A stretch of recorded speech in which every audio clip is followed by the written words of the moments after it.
ఓం శ్రీ సాయినాథాయ నమః.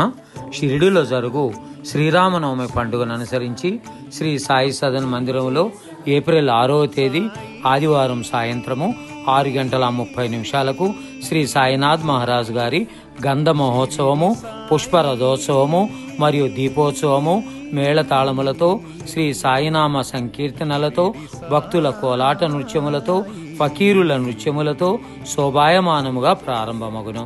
ఈ ఉత్సవములో భక్తులందరూ కుటుంబ సమేతముగా పాల్గొని సాటి భక్తులకు కార్యక్రమముల వివరములు తెలియజేసి తీర్థప్రసాదములు స్వీకరించి శ్రీ సాయినాథ్ మహారాజ్ గారి కృపా కటాక్షములకు పాత్రులు కావలసినదిగా ప్రార్థన. ఆహ్వానించువారు శ్రీ సాయి సేవకులు, శ్రీ సాయి సదన్, షిరిడి సాయిబాబా మందిరం, చిల్డ్రన్స్ పార్క్ రోడ్, నెల్లూరు. ఓం శ్రీ సాయినాథాయ నమః. శరణు శరణు శరణం గురు సాయినాథ శరణం.